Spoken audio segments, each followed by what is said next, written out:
Kalau kalian lagi mulai ngerjain skripsi dan bingung mau mulai dari mana, kalian sedang menonton video yang tepat. Kali ini saya mau kasih tips gimana caranya bikin skripsi yang mulus kayak jalan tol tanpa revisi. Tapi sebelum itu, kita lihat intro dulu berikut ini. Selamat datang di channel YouTube Bidain TV. Terima kasih Anda telah mendukung channel ini dengan subscribe, like, dan selalu menonton video Bidain TV. Semoga hari-hari Anda menyenangkan, sehat selalu, banyak rezeki, diampuni dosanya oleh Allah Subhanahu wa Ta'ala. Assalamualaikum warahmatullahi wabarakatuh. Ketemu lagi bersama saya di Bidain TV. Nah teman-teman, kali ini saya mau kasih tips buat calon guru ya, gimana caranya memulai membuat skripsi pendidikan tanpa revisi ya. Tapi kalau kalian bukan dari jurusan pendidikan juga nggak apa-apa sih nonton channel ini. Paling nggak kalian dapat pertimbangan gimana cara memulai pembuatan sebuah skripsi itu ya. Oke, saya akan mulai dari pertanyaan pertama ya. Mungkin di benak kalian yang lagi ngerjain skripsi bertanya-tanya, mengapa sih harus ada skripsi ya? Karena mungkin di kampus teman kalian itu nggak ada skripsinya ya. Contohnya Fasilkom UI itu nggak ada skripsinya. Kenapa sih harus ada skripsi? Skripsi itu kan nggak penting. Siapa juga yang mau baca riset kalian kan? Nggak ada gunanya juga. Tapi kenapa mesti ada skripsi ya? Jadi penjelasannya gini teman-teman. Buat kalian yang ada di jurusan pendidikan pasti tahu dong, ada orang yang namanya Bloom ya, BLOOM ya. Bloom itu membuat sebuah taksonomi ya. Jadi menurut Bloom ini ada 6 tahap orang mengalami fase dalam mendapatkan ilmu, atau ada 6 fase kognitif ya. Jadi itu fasenya bisa disebut C1, C2, C3, C4, dan C5, dan C6 ya. Jadi setelah melalui 6 tahap itu, orang itu dianggap menurut Bloom itu mempunyai kognitif yang cukup, udah sempurna tahap kognitifnya ya. Jadi C1 itu kalau di versi revisi dari taksonomi Bloom itu adalah mengingat, kemudian C2 memahami, C3 mengaplikasikan ilmu, C4 menganalisis, kemudian C5 mengevaluasi, dan C6 itu mencipta atau creating. Nah, kalau orang udah mampu menguasai ke-6 tahap ini, orang itu udah sempurna ilmunya. Nah, teman-teman, skripsi ini adalah bentuk dari tahapan terakhir dalam kognitif menurut Bloom, yaitu creating. Karena di sini kalian diminta untuk menciptakan sesuatu, dan ciptaan kalian itu adalah karya ilmiah. Nah, yang C1 sampai C5-nya gimana? Nah, C1 sampai C5-nya biasanya disimbolkan dengan ujian komprehensif. Nah, begitu selesai ujian komprehensif, berarti kalian sudah menguasai C5, tinggal daftar skripsi. Makanya harus komprehensif dulu baru skripsi ya, karena C5 harus sampai dulu nih, C1 sampai C5 baru kalian C6.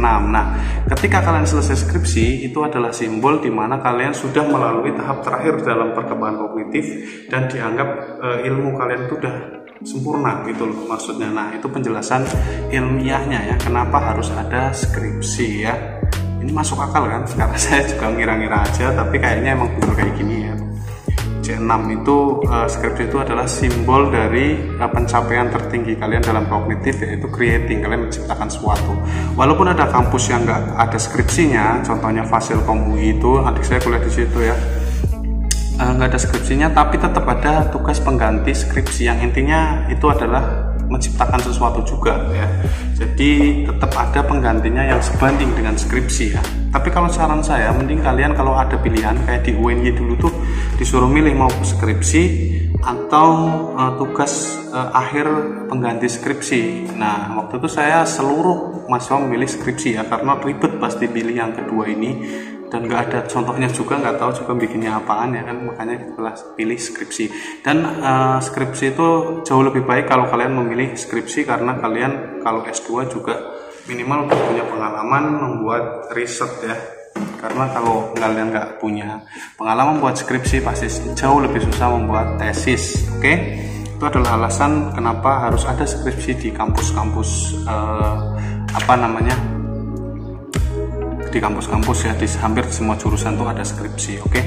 Nah, sekarang pasti kalau kalian baru pertama kali mulai membuat skripsi itu bingung gimana sih cara memulai menulis menulis skripsi itu. Kenapa bingung? Karena mungkin kalian tidur waktu kuliah metodologi ya, karena metodologi itu saya juga tidur sih dulu ya. Jadi saya taunya menulis itu ya pas skripsinya, bukan pas metodologinya ya. Saya taunya ya nggak sampai memahami lah. Kalau di metodologi kan sebenarnya dikasih tugas-tugas ya, suruh buat bab 1, suruh buat bab 2 dan lain sebagainya, tapi nggak seserem waktu bimbingan skripsi ya. Jadi waktu itu tugas asal aja mungkin diterima ya.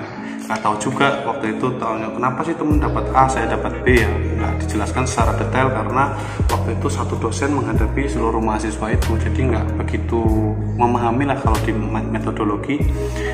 Kemudian tiba-tiba udah skripsi aja dan bingung gimana sih cara memulai menulisnya. Nah, sebelum kita menulis sebuah karya ilmiah itu kita harus punya persiapan teman-teman. Kita harus punya ilmu, sedikit ilmu yang cukup ya, supaya kita nggak kayak bingung waktu kita ngajuin judul ke Kaprodi ya. Jadi persiapannya itu pertama adalah kalian baca dulu buku metodologi ya. Di buku metodologi ini kalian bisa pakai bukunya Ari Kunto ya, cukup Ari Kunto aja kayaknya. Kalau pingin buku yang lain kalian bisa baca bukunya Creswell. Nah, di situ penjelasannya lumayan bagus dibandingkan buku yang karya Sugiono. Jadi menurut saya Ari Kunto aja deh yang bahasa Indonesia ya, karena Creswell ini yang buku terjemahan bahasa Indonesianya jelek banget terjemahannya, jadi harus baca yang bahasa Inggris. Tapi kalau kalian bahasa Inggrisnya pintar ya, bisa pakai Creswell, ini lebih lengkap ya daripada yang punya Ari Kunto. Nah, di Ari Kunto itu kalian akan belajar, kalau kalian harus baca dari awal sampai akhir ya. Itu kalau baca dari awal sampai akhir itu paling, kalau kalian baca terus tiap hari itu 3 hari udah kelar teman-teman, atau seminggu lah paling lama.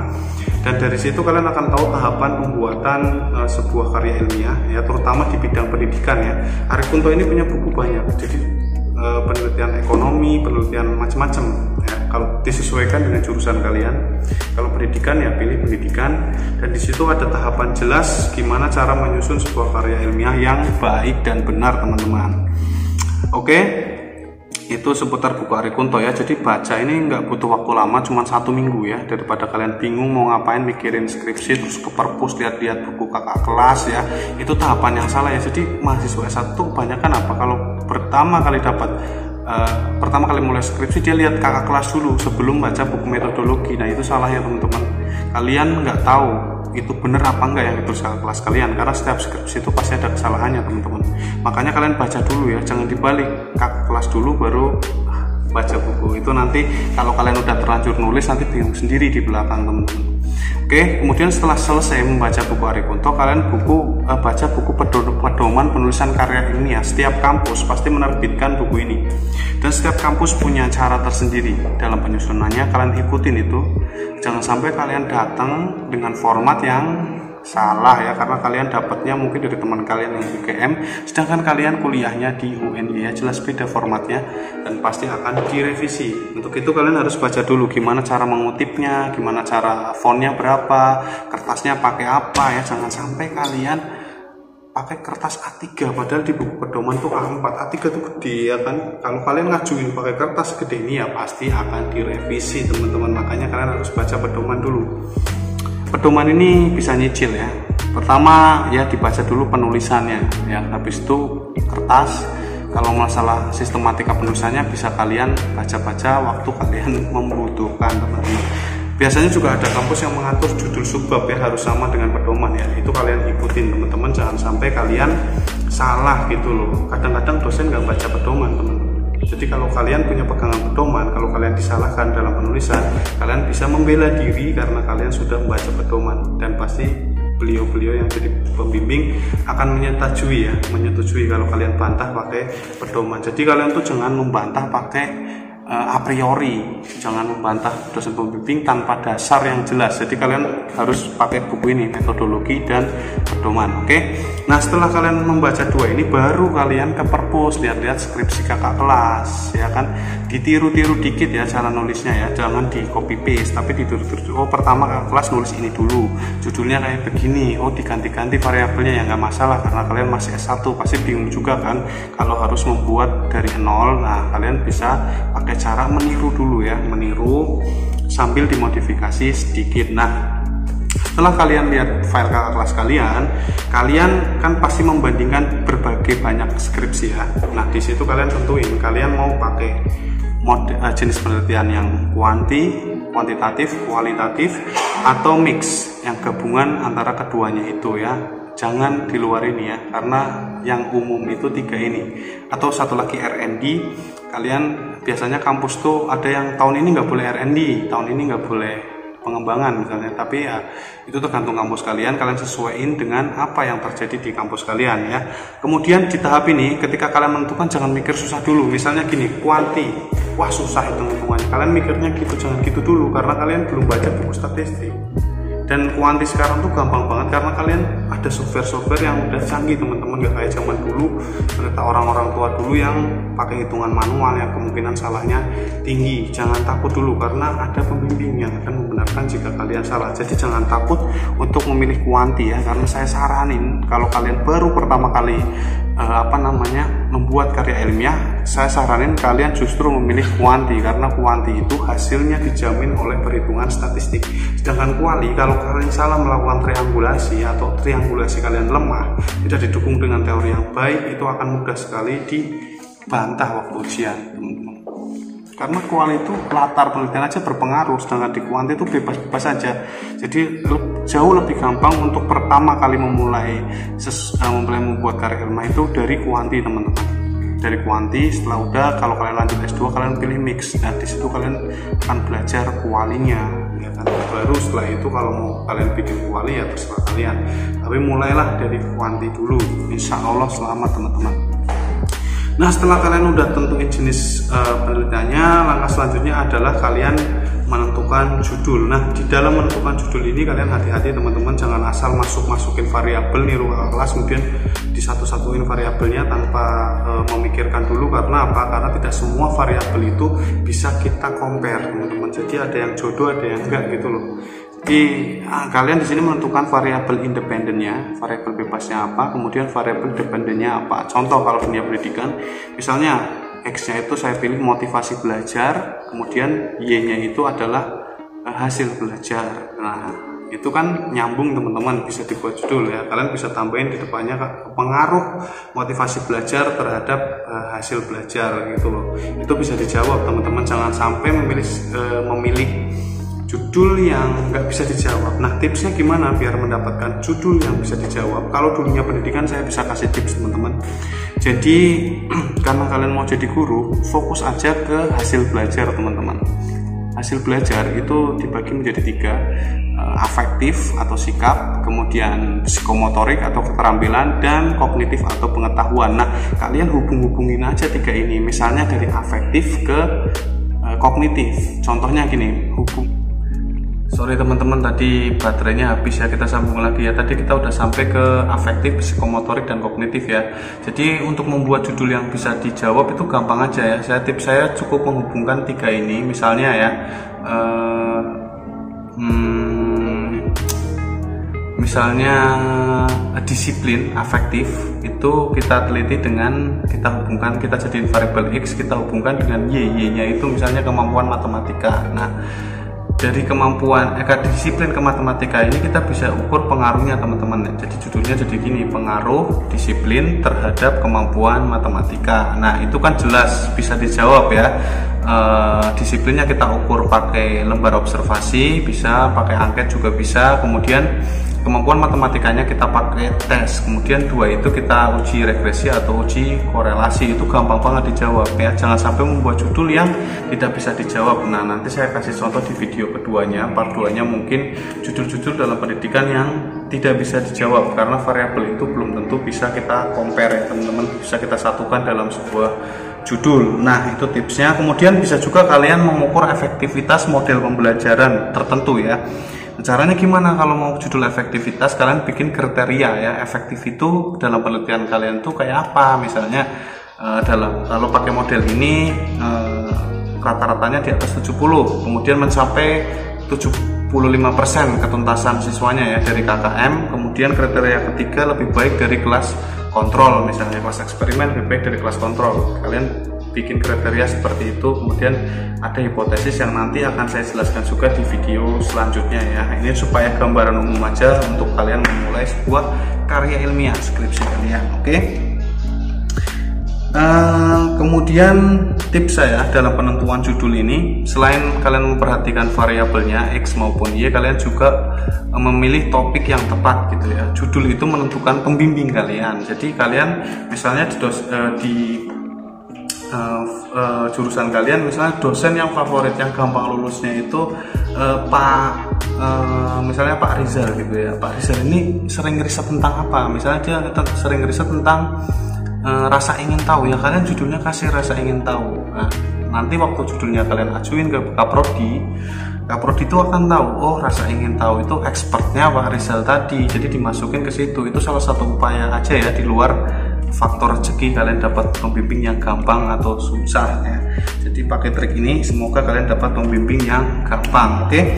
Kemudian setelah kalian menentukan judul, untuk pengajuan skripsinya ke Kaprodi kalian bisa pilih kalian bisa buat apa, mapping gitu ya. Jadi judulnya kalian tulis, jangan ngajuin judul doang ya. Minimal kalian punya mapping atau kalian udah selesai sampai bab 3 ya. Tapi saran saya kalian buat mapping dulu, coba konsultasi ke Kaprodi ya. Biasanya ke Kaprodi ya, nggak tahu kampus kan beda-beda, tapi di kampus saya dulu sih ke Kaprodi dulu ya. Jadi kalian buat mapping dulu, judulnya ini Pak, variabelnya ini, rumusan masalahnya nanti rencananya begini, kemudian cara jawabnya begini, hipotesisnya begini ya kan. Kalau kuali ya triangulasi ya, datanya diambil dari mana aja, kalian tulis di selembar kertas saja, kemudian kalian coba konsultasiin. Jangan takut untuk konsultasi ya, karena pembimbing itu sebenarnya nggak galak teman-teman. Jadi segalak-galaknya orang itu kalau kalian jadi anak yang baik, yang rajin, pasti dia juga akan respect terhadap kalian. Jangan takut dulu ya, jangan takut dulu tuh saya sering bolos waktu dia kuliahnya, dia jangan takut ya, karena ini tahapannya udah beda ya. Setiap dosen pasti punya pertimbangan dan kebijaksanaan teman-teman. Jadi jangan takut. Nah, kalau udah mappingnya udah jadi ya kan, kalian baru nyusun bab 1 teman-teman. Nah, kalian bisa lirik-lirik ke skripsi kakak tingkat kalian ya, gimana cara nulis bab 1. Intinya pada bab 1 itu kalian menulis permasalahan dari umum ke khusus. Jadi bab 1 ini isinya masalah dari umum ke khusus ya. Ingat, di bab 1 ini kalian eksplorasi variabel Y-nya, variabel independennya, variabel teriakatnya. Kalian cari masalah di variabel Y, kemudian seolah-olah variabel X itu adalah solusi dewa penolong dari masalah yang ditimbulkan di variabel Y. Contohnya, kemampuan matematika siswa rendah. Ya, itu variabel Y kan, prestasi belajar matematika rendah. Ya kalian eksplorasi tuh. Menurut riset kemampuan matematika Indonesia itu masih rendah, menurut risetnya ini. Nah, kemudian variabel X solusinya itu kalian tampilkan di situ sebagai dia menolong. Nah, diduga yang variabel X ini akan mengatasi masalah yang variabel Y ya. Garis besarnya itu ya teman-teman. Kalian nanti kembangin di sendiri paragrafnya kayak gimana. Tapi intinya kalian mengeksplorasi masalah di variabel Y, kemudian menampilkan solusi melalui variabel X. Yang bagus kayak gitu teman-teman. Kemudian kalian susun rumusan masalah. Rumusan masalah ini harus menjawab pertanyaan yang ada di judul ya. Misalnya pengaruh disiplin kepada prestasi belajar ya, kalian rumusan masalahnya harus terkait dengan judul itu. Jangan sampai keluar dari judul ya, atau kalau nggak ada di judul ya yang penting ada hubungannya untuk menjawab judul tadi ya. Jadi itu bab 1, kemudian bab 2. Nah, di bab 2 ini secara umum kalian akan membangun teori ya. Jadi semua yang ada di judul, istilah-istilah yang ada di judul itu kalian tulis di bab 2. Jangan sampai di luar judul itu. Gitu ya, jangan berlebihan menurut bab 2. Nanti semua teori nyambung atau enggak kalian tulis di situ. Nanti skripsinya enggak nyambung, teman-teman. Nah, itu nanti jadi masalah. Nah, sekarang yang di bab 3, teman-teman. Nah, di bab 3 ini isinya adalah bagaimana sih kalian akan menjawab rumusan masalah di bab 4. Jadi rencananya ditulis rencana kalian menjawab soal di bab menjawab rumusan masalah di bab 1 tadi itu kalian tulis di bab 3 ya. Rencana penjawab rumusan masalah itu meliputi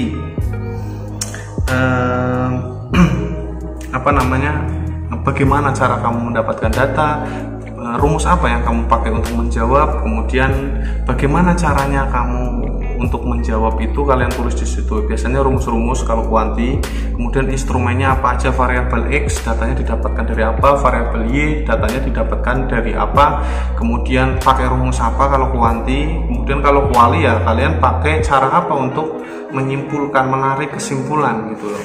Jadi ditulis di situ ya. Sampai di sini 1 2 3 itu udah jadi proposal, kalian udah siap untuk ujian proposal teman-teman. Nanti bab 4-5-nya kita bahas di lain waktu di part 3. Yang penting untuk memulainya itu kalian ikutin aja tahapan yang tadi udah saya sebutkan ya teman-teman. Nah, jadi bab 3 tadi ya, tips saya jangan asal tiru kakak kelas ya, karena setiap penelitian itu punya cara berbeda untuk menjawab. Jadi kalau kalian cuma ikut-ikutan kakak kelas, kadang-kadang ada yang nggak perlu tapi kalian tulis di situ, nggak ada hubungannya sama penelitian kalian, tapi kalian tetap tulis di situ ya. Saking senioritas ya, ikut senior padahal setiap penelitian punya cara tersendiri untuk menjawab. Jadi kalian harus pikirkan baik-baik yang dibutuhkan untuk menjawab perumusan masalah saya itu apa aja sih. Nah, itu yang kalian tulis di bab 3. Oke, sampai di sini dulu. Semoga bisa membantu teman-teman yang lagi memulai menulis skripsi. Jangan bingung, jangan takut. Saya doain cepat lancar skripsinya ya. Jangan lupa subscribe kalau kalian rasa video ini bermanfaat. Dan kalau kalian punya pertanyaan seputar skripsi kalian bisa tulis di sini. Misalnya revisi kok susah banget. Siapa tahu saya bisa membantu ya, khusus di bidang pendidikan ya. Siapa tahu saya bisa membantu. Misalnya revisi dari dosen kok susah, nanya ya, silakan aja tulis di sini di kolom komentar. Oke, sampai ketemu lagi di kesempatan selanjutnya. Assalamualaikum warahmatullahi wabarakatuh.